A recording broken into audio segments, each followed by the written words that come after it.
और आइए अब खबरों को विस्तार से जानते हैं। झारखंड एकेडमिक काउंसिल जैक द्वारा आयोजित मैट्रिक व इंटर के नतीजे घोषित कर दिए गए हैं।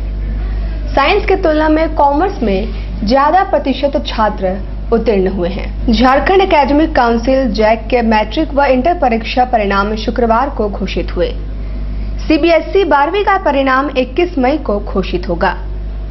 1 मार्च से 24 मार्च तक आयोजित परीक्षाओं में कुल 7 लाख से ज्यादा छात्र छात्राओं ने भाग लिया। इंटर साइंस में 58.36%, इंटर कॉमर्स में 62.94% तथा 10वीं 67.54% छात्र उत्तीर्ण हुए हैं। इंटर कला यानी आर्ट्स का रिजल्ट 2 दिनों बाद घोषित करने की सूचना है। परिणाम लगभग 3 बजे घोषित हुए और शहर के विभिन्न साइबर कैफों में छात्र छात्राओं की भीड़ से उमड़ पड़ी। काफी सारे छात्र उत्साहित नजर आए। कुछ एक्सपेक्टेड कट ऑफ की बात कर रहे थे और कुछ ने कहा कि मार्क्स एक्सपेक्टेड कट ऑफ से ज्यादा आया है। मेहनत बहुत की थी, रिजल्ट बहुत अच्छा हुआ है, पर आगे का यहाँ पे कोई स्कोप नहीं है आगे, तो बाहर चल जाएंगे सोच रहे हैं। यहाँ पे कोई अच्छा कॉलेजेस एंड और कुछ नहीं है, बस 1-2 कॉलेजेस ही है, इसलिए बाहर चल जाएंगे। मैंने एक्सपेक्ट किया था उतना तो नहीं है, थोड़ा रिजल्ट खराब है, बट मैं यहाँ पे भी बहुत ऐसे कॉलेजेस है जहाँ मैं पढ़ सकती हूँ, तो मैं यहीं पे अपनी आगे हायर स्टडीज कंप्लीट। ड्यूटी नहीं दिए जाने और उसके एवज में पैसे मांगने के आरोप लगाते हुए होमगार्ड के जवानों ने शुक्रवार को गरम नाला स्थित कार्यालय में जाकर हंगामा मचाया। गरम नाला स्थित होमगार्ड मुख्यालय के सामने नारेबाजी कर रहे होमगार्ड के जवानों ने ड्यूटी ऑफिसर पर पैसे लेने का गंभीर आरोप लगाया है। ऑल इंडिया होमगार्ड एसोसिएशन के सचिव संजय कुमार के नेतृत्व में जवानों ने जमकर हंगामा किया और कार्यालय के अंदर घुसकर बहसबाजी भी की। समय भी अंकित नहीं किया है। आपने फोन करके बुला के जरूरत का मान आपको पटका जाएगा। हमसे बाद में लोग ड्राइवर है, मेरा बात नहीं किया गया है। हम अभी ड्यूटी किए, फिर ड्यूटी चाहिए, फिर ड्यूटी यहाँ पर ऑफिस में होमगार्ड में ये कोई नया बात है कि हम आ रहे हैं। अब मेरे से पहले सुनिए, मेरे से पहले लोग बाद में ड्राइवर किया, पहले ड्यूटी चल गया। अभिनेश सुनिए, डाटा तो हमारे पास है। अभिनेश कुमार जी सुनिए, जो आप कहिएगा वही ना सही रहेगा। कैसे ड्यूटी मिलता आप लोग को? हम तो ऐसी ड्यूटी बहुत दिन के बाद ले रहे हैं। रोज से ड्यूटी नहीं मिलता है। हम बताइए, फोन कर शहर में वैसे आदमी को बहाल किया जाता है।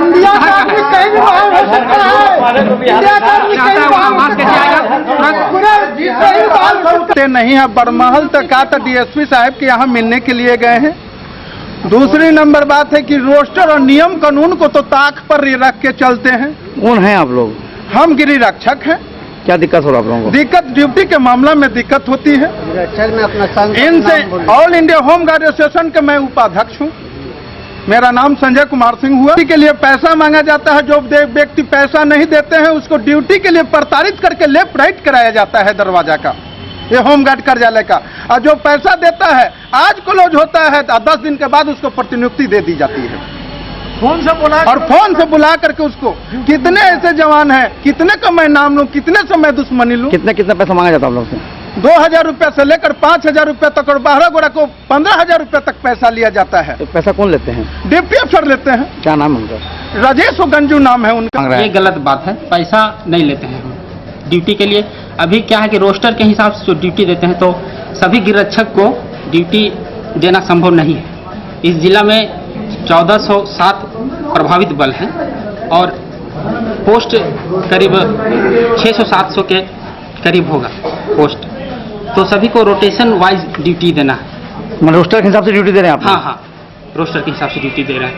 तो कुछ लोग असंतुष्ट हैं, संभव पॉसिबल है ही नहीं कि सबको ड्यूटी दिया जाए। विवाहिता प्रियंका सिंह की मौत के मामले में शुक्रवार को बस्ती वासियों द्वारा बिरसा नगर थाना का घेराव किया गया। वे दोषियों पर कार्रवाई की मांग कर रहे थे। मालूम हो कि 4 दिनों पूर्व बिरसा नगर जोन नंबर 4 के रहने वाले धर्मेंद्र सिंह की पत्नी प्रियंका सिंह की संदिग्ध हालत में मौत हो गई थी। घर वालों का कहना है कि प्रियंका ने फंदा लगाकर खुदकुशी की, पर बिना पुलिस को सूचित किए वे शव को लेकर अस्पताल चले गए, जिसका मृतका के परिजन और बस्तीवासी विरोध कर रहे थे। लोगों ने काफी देर तक बिरसानगर थाना में हंगामा किया। सूचना पाकर डीएसपी अनिमेश नथानी वहां पहुंचे और कानून सम्मत कार्रवाई का आश्वासन दिया। तब जाकर मामला शांत हुआ। पुलिस प्रशासन होश में आओ, होश में आओ, होश में आओ। पुलिस प्रशासन को गिरफ्तार करना होगा, करना होगा, करना होगा। जो ऑटो लेकर के गया है उससे भी आप सुन लीजिए कि वो क्या कह रहा है। तो पूरा मेरी मम्मी के साथ बाजार गया था, देखा घर का दरवाजा। उस मामले में 304 भी का केस वो सत्य पाया गया है तथा हम लोग अन्य अभियुक्तों की संलिप्तता के बिंदु पर इन्वेस्टिगेशन कर रहे हैं और जल्दी हम लोग जो उचित कानूनी कार्रवाई होगी वो करेंगे। क्या ऐसा कोई घटना अगर घटी है तो ऐसे पुलिस को पहले सूचना देनी चाहिए?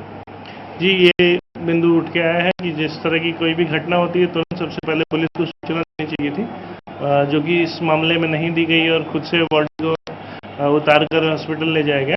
ये इस पे संदेह पैदा करता है। जमशेदपुर अदालत परिसर में सुरक्षा की मांग लंबे समय से अधिवक्ताओं द्वारा की जा रही है।